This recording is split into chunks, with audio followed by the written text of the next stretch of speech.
ry ava-malala faly miarabantsika rehetra indray tratran'izao andro fahatelo amin'ny fotoana izay arahantsika miara-mianatra ny tenin'Andriamanitra eto izao amin'ilay loha hevitra lehibe hoe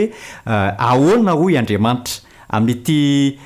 takariva fahatelo ity moa zany a dia ilay lohateny hoe ahoana hoy Andriamanitra momba antsika olombelona io no diniantsika koa dia manasanao hanaraka hatramin'ny farany kanefa milohan'izany a dia tiako hatrany ny mirary soa antsika rehetrarehetra amin'izao takariva izao ary asanatrianao ka tsy ao anatin'ny tsy fahasalamana manaraka ity fandarina ity dia iriko indrindra mba omen'Andriamanitra anao izany fahasalamana izany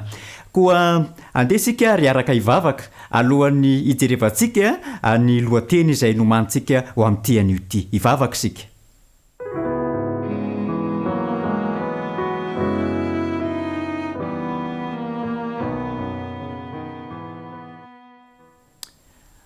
Andriamanitra rainay izay any an-danitra ray masina sy tsara indrindra ary ray be famondram-po sy fitiavana misaotranao indrindra izahay satria mbola menao fotoana indray azahoanay miaino anao amin'ny alalan'ny teny izay napetraka ao aminay amin'ny soratra masina mankasitraka indrindra izay Andriamanitra noho izao fotoana izao koa ankehitriny ary dia mangataka izahay ny hanomezanao anay ny fanahy masina hitarika anay amin'izany hampianatra anay ary aneo ny fahasoavanao indray amin'ny alalan'ny teninao izay hovakinay eto koa dia manamasina nay tsirairay avy amin'ny anaranao Jesosy ny angatahana izany vavaka izany amen.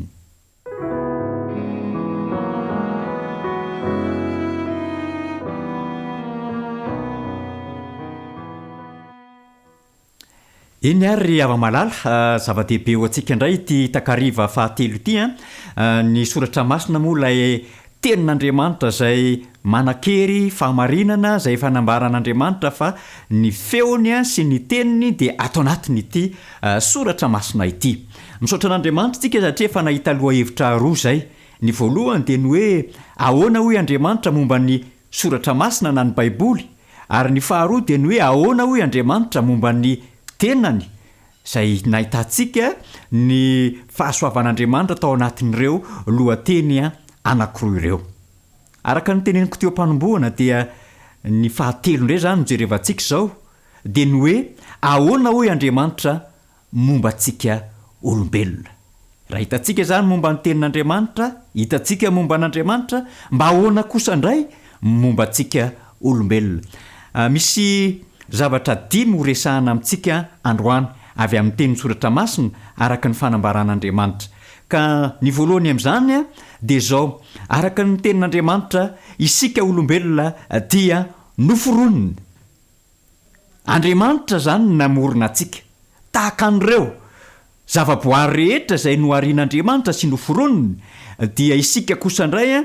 dia anisany anankiray amin'ireny. Ka ny tenin'Andriamanitra araka ny ambarany ao amin'ny Genesis toko faharoa.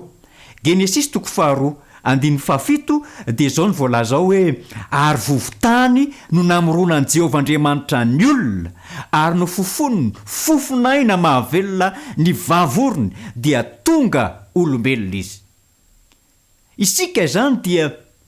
zava-boarin'Andriamanitra, noforonon'Andriamanitra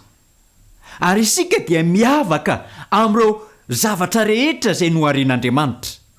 Satria ireo zavatra hafa rehetra izay noharian'Andriamanitra rehefa vakitsika io Genesis io dia Andriamanitra no niteny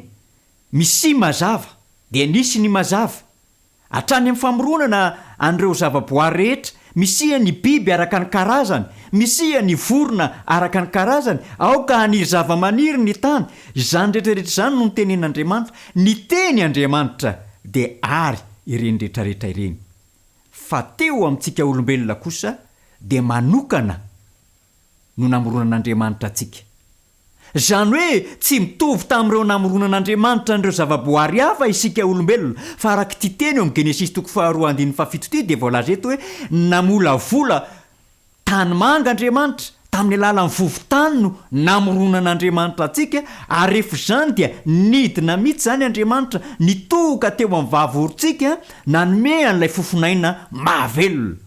nomeny fofonaina mahavelona isika rehefa malala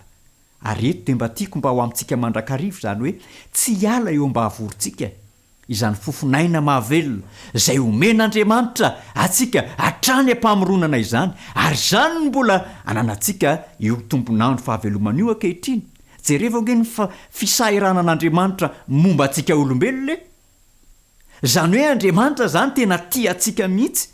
ary nataony miavaka isika araka ny nambarako teo zany mahatonga antsika hoe isika no lasa mpitantana sy mandrindra ireo vavaboarin'andriamanitra rehetra zay namboariny noforoniny isika dia noforoniny araka ny endriny araka ny voalaza amin'ny genesis toko 1 manomboka amin'ny 17 hatrary amin'ny faraka amin'ny 30 dia asehon'andriamanitra izany fa noforoniny araka ny endriny sika araka ny tarehiny andriamanitra zany tsy ny komandy na nanao teny amin'ny alalan'ny elanelana à distance fa nidina teto amin'ny planeta tany mihitsy andriamanitra namolavola tany manga ary dia nandoalika mihitsy andriamanitra nitoka teo amin'ny vavoorontsika zany lay fitiavan'andriamanitra atsika rehefa malala ka aoka ho tsapatsika izay fitiavan'andriamanitra atsika izay fa izaso ianao io dia tian'andriamanitra ary lay fofonaina mahavelona izay nomeny an'ireo olombelona voalohany tany ampamoronana dia mbola io koa mbola eo am-bavoorontsika ankehitriny ka mendrika isaorantsika an'andriamanitra izany aoka ianao hiteny an'andriamanitra hoe misaotra anao andriamanitra fa nataonao tonga olombelona tsy nataony voalavo ianao na nataony biby hafa ianao na nataony zavamaniry ianao nataony zavatra tsy miteny ianao fa nataony olombelona mitovy aminy nataony olombelona araka ny endriny ary ny sahiranany mihitsy ka mbola isahirana aminao mandrakariva ny andriamanitra ary zany nge mahatonga azy mikarakara antsika andro amanalina io zay ny zavatra voalohany lazain'andriamanitra momba antsika olombelona noforoniny isika ny faharoa dia izao na ny foroniny aza isika dia nisy fepetra napetrak'andriamanitra amintsika ary io fepetra io no miantoka ny fahavelomantsika ka izany dia midika rehefa malala fa mety maty zany isika ity andriamanitra moa dia tsy mety maty fa isika olombelona zay ny foroniny na dia nataony araka ny endriny azy na dia nataony araka ny tarehiny azy dia mety maty isika ao amin'ny genesis toko 2 17 dia izao no ambarany tenin'andriamanitra ary Jehovah'andriamanitra nandidy andralelaka nanao hoe ny hazo rehetra amin'ny saha dia azonao hihinanana ihany fa ny hazo fahalalana ny tsara sy ny ratsy dia aza hihinanana fa amin'ny andro izay hihinanana ho azy dia ho faty tokoa ianao io zany no fepetra zay anamarian'andriamanitra atsika sy amaritany atsika fa eo amin'izay lafiny zay tsika dia tsy mitovy amin'andriamanitra andriamanitra manana ny tsy fahafatesana fa isika kosa dia noforonina mety maty ka raha totsika ka manaja raha totsika ka mankatò raha totsika ka milevitra eo ambany fepetran'andriamanitra dia mitohy foana ny fahavelomana zay zany lay fepetra na condition zay napetrak'andriamanitra rehefa namorona atsika izy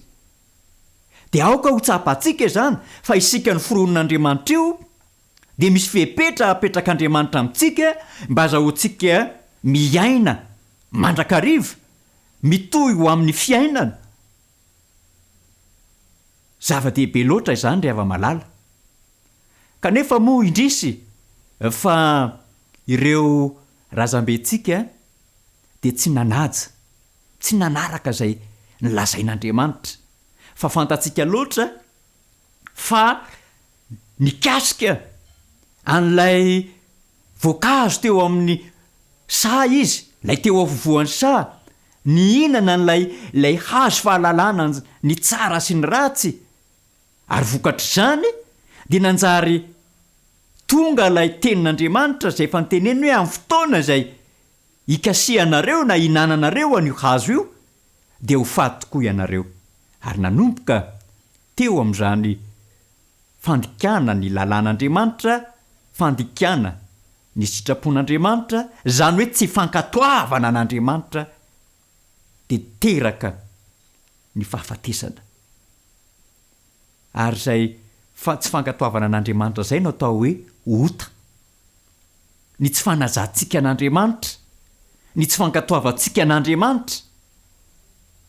ary izany no mahatonga nyity fanambarana fahatelo ity araka ny fahitan'Andriamanitra antsika dia ambaran'Andriamanitra isika atao anatin'ny teniny fa mpanota isika meloka eo anatrehany isika ary mpanota isika ka tsy misy na dia iray aza tsy nanota eto ambonin'ny tany fa nanomboka tamin'ny Adama sy Eva dia nanjary mpanota isika nanota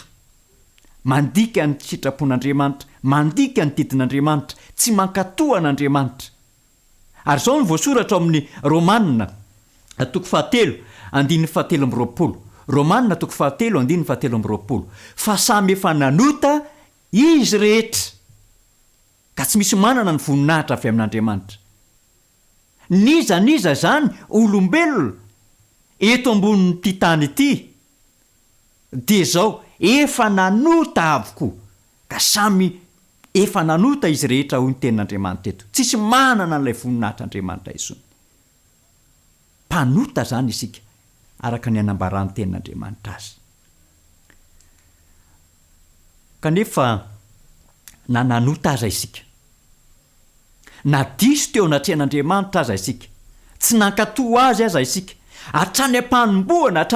hatrany amin'ny nidiran'io fahotana io dia namolavola Andriamanitra ny amonjena atsika namolavola Andriamanitra ny anavotana atsika eo ambanin'izany hoe geja ny fahotana izany ary Andriamanitra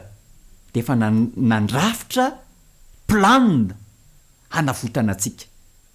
ka ny fanambaran'Andriamanitra momba antsika olombelona izany fa efatra dia zao mila famonjena zany isika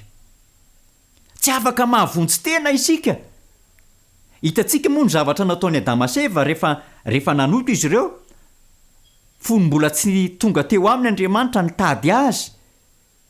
dia rehefa hita ny fa nitanjaka izy mivady mbola izy mivady rery no olombelona teto ambonin'ny tany nefa dia nifankamenatra no ny fahotana ka io moa no araka nefa nilazaiko teto tany amin'ny fampianarana hafa talohan'izao ny amin'ny hoe ny ota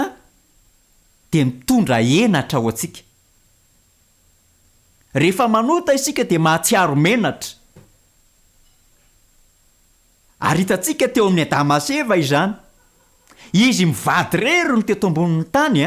tsy nisy olo-kafa fa rehefa nanota izy ireo ka nitanjaka dia nifankamenatra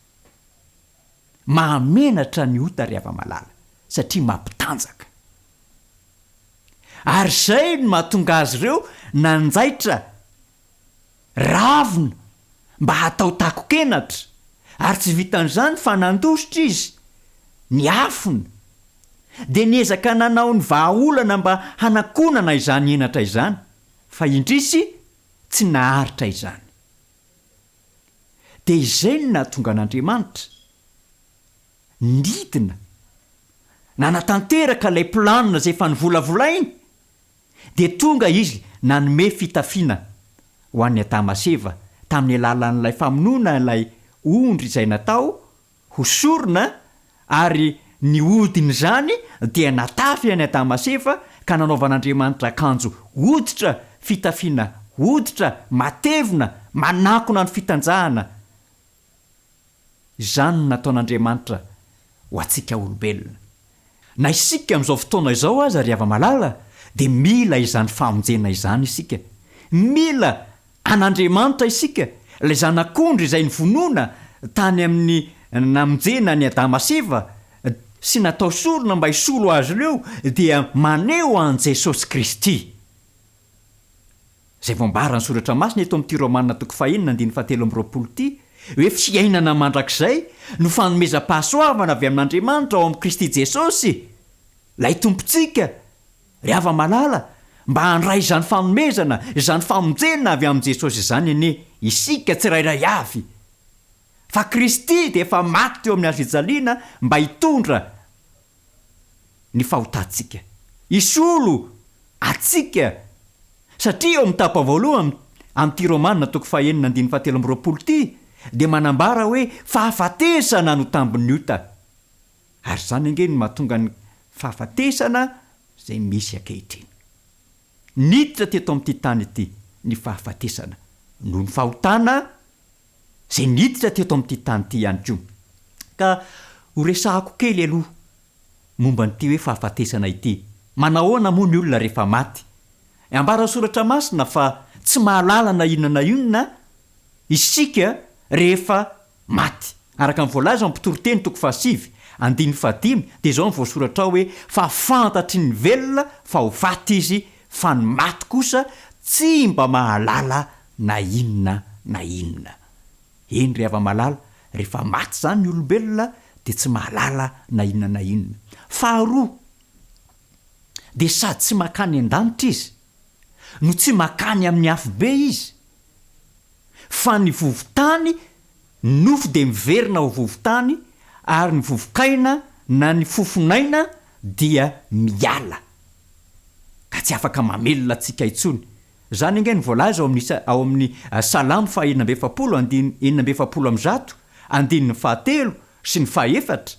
Salamo 1:7 andininy 7 sy ny 4. Zao mivaky ny teny: aza matoky ny lehibe na ny zanak'olombelona zay tsy mahavonjy, miala ny fofonainy ka miverina ho amin'ny taniny izy, ary amin'izay indrindra no afoanany fikasany. Tsy mahalala na inona na inona ny maty, tsy makany an-danitra izy, ary tsy makany amin'ny hafobe ihany koa. Raha makany an-danitra ny maty dia tsy tokony hitomanitsika ry hava-malala rehefa nidao ny fahafatesana ny havantsika. Indrindraindrindra moa amin'izao vanim-potoana izay tena mahamafy ny aretina misy izao dia betsaka mihitsy ny modimandry, dia tsy tokony hitomany sika, dia tsy tokony alahelo sika, satria ny tena tanjontsika ny antony hivavahantsika, hanompontsika an'Andriamanitra dia ny ho any an-danitra. Koa inona indray moa zany ny olana raha ohatra ka hoe rehefa maty dia makany an-danitra? Tsy hany ve moa tena fikasana sy ny faniriantsika? Fa ny soratra masina dia miteny, Andriamanitra dia manambara fa tsy makany an-danitra ny maty, ary tsy makany amin'ny hafobe ihany koa, fa miverina ho vovotany, ary ny fofonaina mahavelona dia miala eo aminy. Fa ny maty zany dia miandry ny fitsanganana indray, ka eo amin'ny fitsanganana indray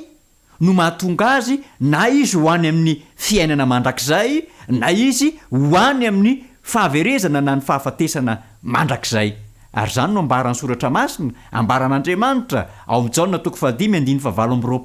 sy ny 7:20. Zao mivaky ny teny manao hoe aza gaga amin'izany, fa avy ny andro izay indranesan'ny olona rehetra ny am-pasana ny feony, dia hivoaka izy izay nanao ny tsara dia ho any amin'ny fitsanganana ho fiainana, fa izay nanao ny ratsy kosa dia ho any amin'ny fitsanganana ho fahamelohana. Tsisy antony ilana ny fitsanganana amin'ny maty intsony ry hava-malala, raha toa ka rehefa maty ny olona dia nakany an-danitra na nakany amin'ny hafobe. Atao inona mbola hatsangana aty indray? Efa any an-danitra ve dia mbola haverina hatsangana eto ambonin'ny tany indray? Na hoe efa any amin'ny hafobe ve dia mbola hatsangana haverina eto ambonin'ny tany indray? Soa ihany fa manana ny soratra masina isika ry hava-malala, zay misy ny fanambaran'Andriamanitra, ka miteny fa rehefa tonga ny fitsanganana amin'ny maty ary io le fanantenantsika, dia misy ny ho any amin'ny fiainana mandrakizay, misy ny ho any amin'ny fahaverezana mandrakizay. Ianao zay manaraka izao fandarana izao dia iriko indrindra mba ho any amin'ny fiainana mandrakizay, hahazo ny fiainana mandrakizay raha oviana io fitsanganana amin'ny maty io. Ny soratra masina ihany dia manambara ao amin'ny Tesalonianina 1 toko 4 andininy 17 sy ny manaraka hatrary amin'ny 17 dia zao mivaky ny teny: fa tsy tianay tsy ho fantatrareo raha lany amin'izay modimandry, mba tsy alaialovanareo tahaka ny sasany izay tsy manana fanantenana, fa raha inotsika fa efa maty jesosy sady efa nitsangana indray dia toy izany koa no hitondran'andriamanitra izay efa nodomandry eo amin'i jesosy kristy hiaraka aminy fa izao no lazainay aminareo amin'ny tenin'ny tompo isika izay velona ka mbola mitoetra mandra-piavo ny tompo dia tsy mba hialoha izay efa nodomandry tsy akory fa ny tenan'ny tompo no hidina avy any an-danitra amin'ny fiatsoana sy ny feony arkanjely ary ny trompetran'andriamanitra ka izay maty eo amin'ny kristy no hitsangana aloha ary rehefa afaka izany dia isika izay velona ka mbola mitoetra no hakarina hiaraka aminy hoeny amin'ny rahona hitsena ny tompo any amin'ny habakabaka dia hoany amin'ny tompo mandrakariva isika rehefa avy izany kristy ry hava-malala dia isy izay fitsanganana amin'ny maty izay ka ireo izay nanolo tena tamin'andriamanitra ireo izay nino an' jesosy no hitsangana amin'izay fiaviany jesosy kristy izay ary dia ho any an-danitra isika dia tanteraka eto izany hoe izay nanao ny tsara dia ho any amin'ny fitsanganana fiainana ary raha oviana kosa ary no hitsangana ireo izay nanao ny ratsy ao amin'ny apokalipsy toko 20 andiny 12 sy 13 dia izao ny voalaza ary nahita amin'ny maty aho na ny lehibe na ny kely nitsangana teo alohan'ny seza fiandrianana ary novelarina amin'ny boky ary nisy boky ray koa novelarina dia ny boky ny fiainana izany ary ny maty dia nitsaraina arak'izay zavatra voasoratra teo anatin'ny boky araka ny asany ary ny ranomasina dia namoaka ny maty tao anatiny ary ny fahafatesana sy ny fiainatsita namoaka ny maty tao aminy dia nitsaraina araka ny asany izy rehetra andiny 14 sy 15 ary ny fahafatesana sy ny fiainatsita dia natsipy tany amin'ny fariafo izany ny fahafatesana faharoa dia ny fariafo ary raha nisy tsy hita voasoratra tao amin'ny boky ny fiainana dia natsipy tany amin'ny fariafo izy ry hava-malala ao arinina ny arivo-taona io atao hoe fahafatesana faharoa io rehefa miverina zany kristy dia mitsangana ireo izay nanao ny tsara dia miaraka aminy makany an-danitra mandritra ny arivo-taona ary rehefa tapitra ny arivo-taona dia hitsangana indray ireo ratsy fanahy araka io apokalipsy toko 20 io izay tiako ianao hamaky hatramin'ny voalohany ka hatramin'ny farany io apokalipsy toko 20 io dia asehony eo fa rehefa tapitra ny arivo-taona dia hatsangana indray ireo maty ratsy fanahy ary mieritreritra nyhiditra barofo ao amin'ilay Jerosalema vaovao izy ary amin'izay indrindra no ilay isian'ilay afo izay midina avy any an-danitra afo sy solofara ka mandany azy ary io no atao hoe fahafatesana faharoa ny fariafo na ny afobe ho isika ry hava-malala izay no ambaran'ny tenin'andriamanitra momba ny fahafatesana ka eto izany tsy mbola tokony hanary toky isika na dia mandalo fahafatesana azy eto amin'ity tany ity fa efa misy ny fanavotana izay ataon'andriamanitra ho atsika ka rehefa miverina kristy dia hitsangana amin'ny maty zay rehetra nino azy na iza zay rehetra nanaika azy na iza ka dia aoka isika hifampahery avy amin'izany teny izany araka ny voalaza ny Tesaloniana voalohany toko 2:7 hoe mifampionona amin'izany teny izany ianareo indrindra amin'izao vanim-potoana sarotra izay atrehantsika izao akatoko kely eo izany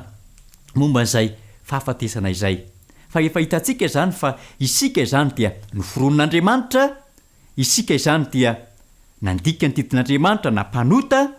isika izany dia mila famonjena fa tsy fonjena amin'ny tenantsika fa mila famonjena isika dia mety maty araka ny efa hitantsika teo ary ny zavatra fahadimy farany izay ambaran'Andriamanitra momba antsika olombelona indray dia isika dia vonjena amin'ny alalan'i Jesosy raha mila famonjena isika dia mila an Kristy amonjy atsika amin'ny alalan'i Jesosy zany no mamonjy atsika satria isika tsy mahavonjy tena araka ny fanambarako teo aloha izao ny voalaza ny soratra masina ao amin'ny Jaona toko 9:7 sy ny 10 ary zao ny sitrapony izay naniraka dia ny tsy hamelako hisy very izay rehetra nomeny aho fa hatsangako indray amin'ny andro farany fa izao ny sitrapony raiko dia ny ahazahoan'izay rehetra mijery ny zanaka ka mino azy fiainana mandrakizay ary izaho hanangana azy amin'ny andro farany ry hava-malala ny sitrapon'andriamanitra zany dia ny hamonjy atsika amin'ny alalan'i Jesosy Kristy ka na dia mety modimandry aza isika amin'izao fotoana izao nefa nino an Kristy sady nino azy nanaiky azy dia izao mbola hatsangany amin'ny andro farany fa tsy hisy havelany ho verina dia iray azy ka enka ny Andriamanitra mba hitantsika rehetra hitany ankonantsika rehetra ka na dia tafasaraka amina resaka fahoriana aza isika amin'izao fotoana izao dia aoka atoky fandray andro any rehefa avy Kristy dia mbola hifankahita iona indray ary zany no mbarany tenin'Andriamanitra eto hoe ny sitrapon'Andriamanitra dia ny tsy hamelany hisy ho very zay rehetra nomeny azy fa hatsangany indray amin'ny andro farany averiny indroa zany araka io Jaona 4:7-7 sy 5 io mba handray ny famonjena tolotra Jesosy Kristy isika tsirairay avy na iza ka noho izany dia atoko mandrakariva amin'ny zavatra rehetra farany ary ry hava-malala araka izany tenin'Andriamanitra vakitsika izany dia ilaitsika ny mino an Jesosy indrindra amin'izao fotoana atrehantsika izao satria fotoana sarotra izao atrehantsika izao manerana n'izao tontolo izao mihitsy ny sitrapon'Andriamanitra dia tsy tia nisy ho verina dia iray azy na ny zaho zany na ianao izay manaraka ity fandarana ity ka andaontsika ny olo tena ho an'Andriamanitra andaontsika hivavaka andaontsika tsy hanao tsirambina izany fivavahana izany mba ho azo antoka ny momba antsika ka na dia mety ho avy aza amin'ny fotoana izay mety hikipeny masosika io dia mba hiala sasatra fotsiny amin'ny torimasony fahafatezana isika fa rehefa avy Kristy dia mba hifo ka hitsangana ho any amin'ny fiainana mandrakizay atoloren'Andriamanitra ny fiainanao ry hava-malala fa izy no nahary atsika izy no namonjy atsika mikarakara atsika satria isika dia nanota tsy mahavonjy tena zany ny fanambaran'Andriamanitra momba antsika mbola betsaka ny ambaran'Andriamanitra momba antsika olombelona atao anatin'ity soratra masina ity fa ireo ihany no nambarako taminao tamin'ity takariva fahatelo ity ka mino ary hava-malala fa handray an Jesosy Kristy ianao an'olo teny ianao manomboka izao tsy hanao tsirambina izany fivavahana izany tsony fa hiaraka amin'Andriamanitra ankatoa azy andaontsika hiaraka hivavaka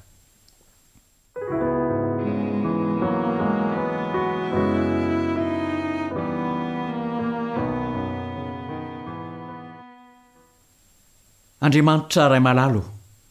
ito mpamaranana izao fotoana izao izahay ankehitriny dia tsy hainay ny tsy hisaotra ny anaranao mankasitraka indrindra fa Andriamanitra ianao nisahirana taminay tany amin'ny famoronana anay dia efa nidina avy any amin'ny seza fiandriananao ianao ka nanitsaka teto amin'ity planeta tany ity ary niondrika sy niandohalika mihitsy namolavola ary nitoka teo amin'ny vavoronay mihitsy ianao mba hanome fofonaina mahavelona ary niforononao izahay mba hitovy endrika aminao araka ny tarehinao ary misaotranao izay satria na dia nisy aza ny fahotana sy ny fahadisoana izay vita ka nidira ny fahafatesana teto amin'ity tany ity dia efa nanana planina nanana drafitra hamonjena ianao sy hanavotana anay ray malalo mino izany famonjenao izany izahay satria tsy mahavonjy tena izahay ka indro manolo tena ho eo ampelantananao raiso izahay Andriamanitra ekeo ny fanoloran-tenanay tsirairay avy enkany mba ho tazominao sy ho atanjahanao ny finoanay ka na dia amin'izao fotoatsarotra izao aza no atrehanay dia mba hatoko mandrakariva fa eo ampelantananao ny fiainanay ka mba hanana ny fiainana mandrakizay izahay dia ilay paradisa izay efa nomaninao ho an'izay rehetra mino an Jesosy Kristy zanakao dia tehirizo amin'ny fahasoavanao izahay satria efa teninao zany Andriamanitra tsy hisy havelanao ho verina dia iray azy zay rehetra manatona anao sy zay rehetra nomenao an Kristy zay rehetra manaiky azy dia engany mba ho anisan'izany izahay tsirairay avy noho ny fahasoavanao Jesosy no azonay manonona sy mangataka izany vavaka izany amen.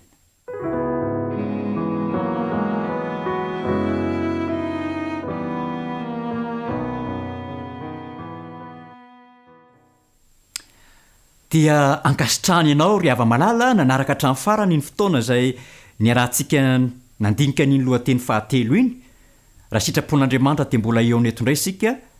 raha mpitso toy izao izay andiniantsika lohateny faefatra ahoana hoy andriamanitra momba ny atao hoe olom-baovao manasanao mba anaraka hatramin'ny farany izany fotoana izany indray a raha mpitso iomana zady fa eto dia ametraka ny veloma mandram-piaona indray mirary fahasalamana ao antsika rehetra ary mirary ny fiarovana andriamanitra ao antsika rehetra veloma tompoko